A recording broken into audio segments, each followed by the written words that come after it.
Hi everyone, in this video I'm going to take you through the whole process of shipping your product to Takealot, from creating replenishment to drafting your order, confirming your order, labeling and packaging your shipment, and even booking on Super Bowl list or Takealot website to deliver your product. So this is a step-by-step guide on everything you need to know about shipping your product to Takealot. So let's get into it. First off, you're going to log into your Takealot website, to your seller's portal. And upon logging into your seller's portal, you'll just see this dashboard, which is the next stage. Under this dashboard, click on My Existing Offer and then go to Manage My Offer. There you will see Offer Overview, Replenish Order, Replenish Stock, and Remove Order. You click on Replenish Stock. After that, it's going to bring all your offers, those buyable and those that are not buyable.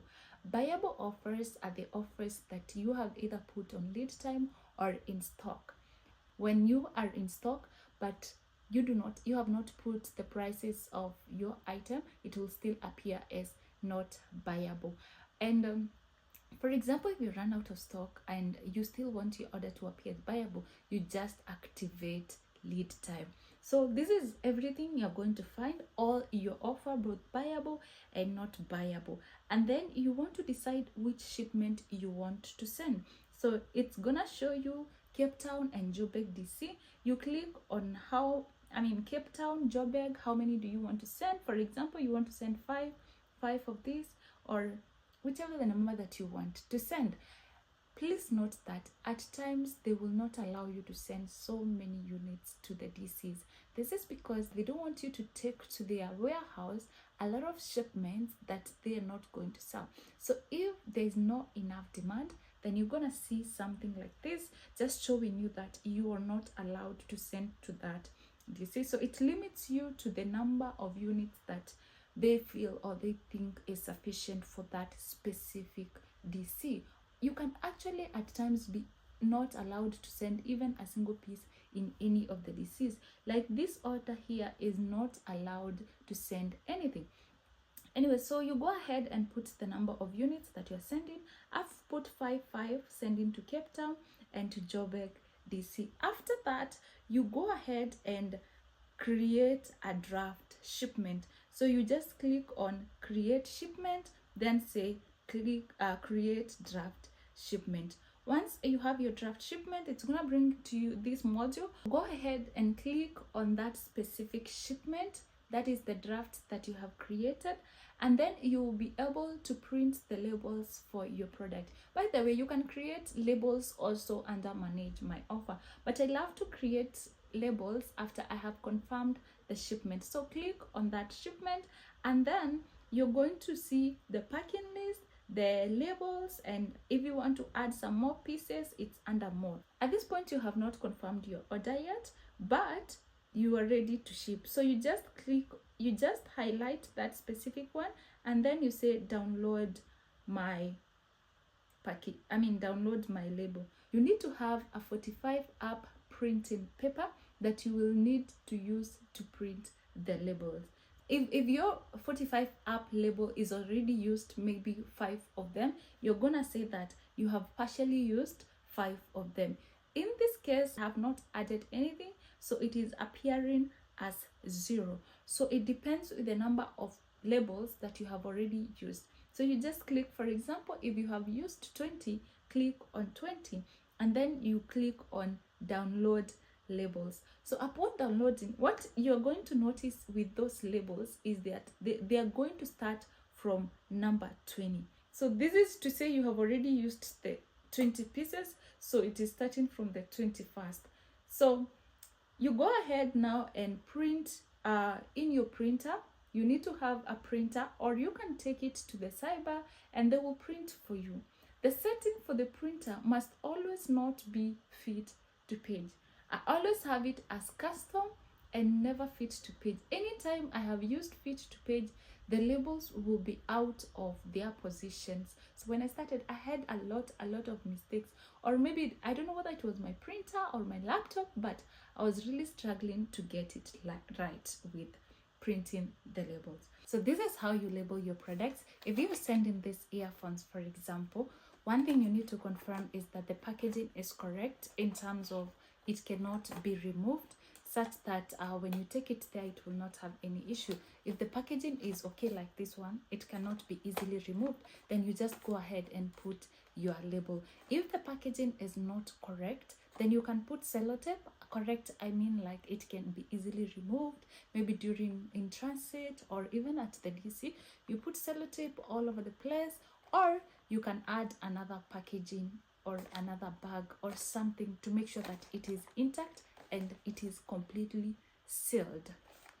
So there are several mistakes that people do when it comes to labeling. For example, like that one I have mentioned, where you don't seal completely. And the other mistake is bundling. If you say, for example, you want to ship this together, or you're selling 2 items of this together, so for you to take them to Takealot, you have to seal them together. Sealing, I mean you either need to put them inside one bag together, such that they will appear as one item. When the Takealot staff will be picking it, they will not pick them separately. They have to be bundled together and bundled correctly. The other mistake that people do when it comes to labeling is having 2 labels on the same product. Ensure that your label is just one on each and every product. And other mistake that people do is to not use the correct 45 up labels. Takealot has become extremely strict when it comes to using the 45 up label. So don't fall into the thought that you can use just any other label and they will accept it. You don't want to have issues with your products being refused at the DC. So this is how the 45 up label looked like, the one that we had downloaded. So this is how it looks like. So for example, in this case, if you're labeling this unit, you just remove the label, and then if your unit has a barcode at the back, say for example there are those that comes with different labels, so you just put on top of that specific label that was there. So you put on top of it, and then your product is good to go.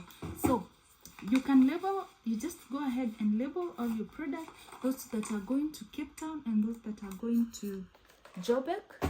So once you're done with that, you go ahead and confirm shipment.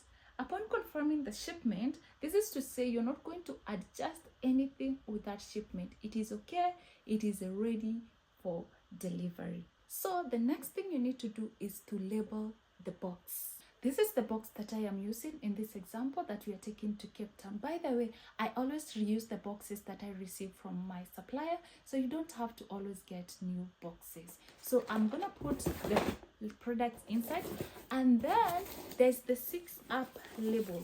So this is the 6 up label. So it has 6 labels. So what you're going to do is to print them still on Takealot. Once you have printed them, you're gonna remove the label and put on your box. So your box will need to have a label, and your products will need to have labels, each one of them. And then inside the box, you're going to put the shipping note. Shipping note is like the packing list, or basically everything that is inside this box. And then this same shipping note, you're going to give one to the courier guy or your courier person, the one who is delivering for you or yourself, and then one inside. So this is the one that they will use to confirm at the DC that this one has arrived, this one has not arrived, this one is rejected, this one is approved. So 2 things outside the box: one shipping note and the courier guy or the courier's airway bill. And then inside the box is your products and your shipping note. One of the shipping note is inside the box, and your product will be ready to be delivered when it is already labeled like that. So once everything is ready, you can now go ahead and book with a Takealot booking site, which is the Super Bowl list booking site. So when you were admitted or accepted to sell on Takealot, login details were given to you or were sent to your email for your Super Bowl list site. So you just go ahead and log in. Upon logging in, you just go to book delivery, and then you're going to select the time that you want to deliver your product. If you're delivering the product by yourself, you can change the time and just put the time that you are comfortable with. And then you just click on confirm and then print that booking note. So that booking note will also form part of the documents that you have to go with to the Takealot DC, whichever the DC you are delivering or your driver is delivering. Please note, this is not the same case if you're using the courier company or Takealot preferred courier. If you're using Takealot preferred courier, they will arrange for the booking themselves. But if you are the one delivering, or you are using another courier who is not a Takealot preferred courier, then you will have to arrange for the time that your product will be delivered. And please note that Takealot is always very keen when it comes to time, so you must ensure that the time you have selected you're comfortable with, or your courier is comfortable with, and they will be there on time. So if you are using Takealot preferred courier, like for example the Courier Guy, you go to the Courier Guy website. If you do not have an account with them, you just go and create one and deposit some cash that will be used to transact or will be used to ship your product. So once you have created an account with them, you will see the amount that you have. Say for example you have deposited 200, and then after that what you will do is create a shipment. When you create a shipment, you select your collection address and your delivery address, which in this case is going to be Takealot. Say for example Takealot Cape Town DC. So you select Takealot Cape Town DC, and then you confirm shipment, and then it is going to give you the tracking number. Then go to the Super Bowl list website and then put in that number, and then after that you will just confirm and say that the courier guy will come and collect, and then your job is done. When you are using Takealot preferred courier, your job ends at the point where you have booked with them and also confirmed on the Takealot Super Bowl list website that you have booked with them. But when you are the one delivering by yourself, you still have to go ahead and book for a slot that you are available or your driver or courier is available. Once everything is done, now you can go ahead and give your product, wait for the courier guy to come and collect, or wait for the day that you're going to deliver your product, and then you can deliver them to the Takealot DC. So that is the whole process that you need to take for you to deliver your products to Takealot. If you found this video to be helpful, please share with other people, and thank you so much for watching. See you in the next one.